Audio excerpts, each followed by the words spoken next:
அஸ்ஸலாமு அலைக்கும் வரஹ்மத்துல்லாஹி வபரகாத்துஹு. அன்புள்ள சகோதரர்களே, இன்றைக்கி நம்ம ஃபிக் அன் நவாசில் பற்றி பார்க்க போகிறோம். இது ஃபிக் அன் நவாசில் என்றால் என்ன அப்படின்னு சொல்லி பார்த்தீங்கன்னா, புதிய அல்லது அரிதான சட்டம் தொடர்பான பிரச்சனைகளை அதை நவாசில் என்று சொல்லுவாங்க. இந்த பிரச்சனைகள் தொடர்பாக இஸ்லாமிய ஃபிக்ஹ் துறையில் கொடுக்கப்படும் தீர்வுகள் மற்றும் வழிகாட்டுதல்களை குறிக்கக்கூடியது தான் ஃபிக் அன் நவாசில் என்பது. நவாசில் என்பது என்ன அப்படின்னு பார்த்தீங்கன்னா, முன்பு நேர்கொண்டதாக இல்லாத அல்லது அரிதாக நேரிடும் சட்ட சிக்கல்களை குறிக்கக்கூடியது. இத்தகைய புதிய பிரச்சனைகளை எவ்வாறு சமாளிக்க வேண்டும் என்பது ஃபிக் அன் நவாசில்ல உலமாக்கள் இதை பற்றி பேசுவாங்க.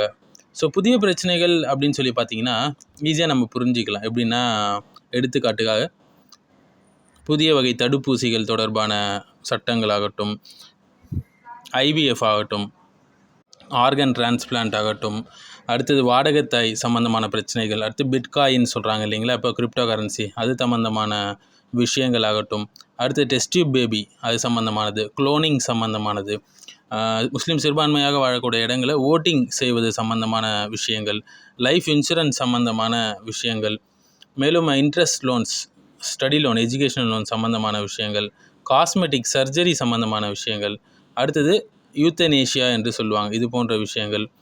மேலும் முஸ்லீம்கள் சிறுபான்மையாக அது நான் முஸ்லீம் ஸ்டோர்ஸ்லேருந்து ஹலாலான கறி வாங்குவது சம்மந்தமான விஷயங்கள், எலக்ட்ரானிக் வியா டெக்ஸ்ட்டு இல்லை மெசேஜ் மூலியமாக டைவர்ஸு, ஆன்லைன் நிக்கா கான்ட்ராக்டு இது சம்மந்தமாக, மேலும் மாதவிடாய் உள்ள பெண்கள் குரான் ஆப்லேருந்து குரானை ஓதுவது, இது சம்மந்தமான விஷயங்கள் தான் இந்த நவாசில் ஃபிக் அண்ட் நவாசிலில் வரக்கூடிய விஷயங்கள்.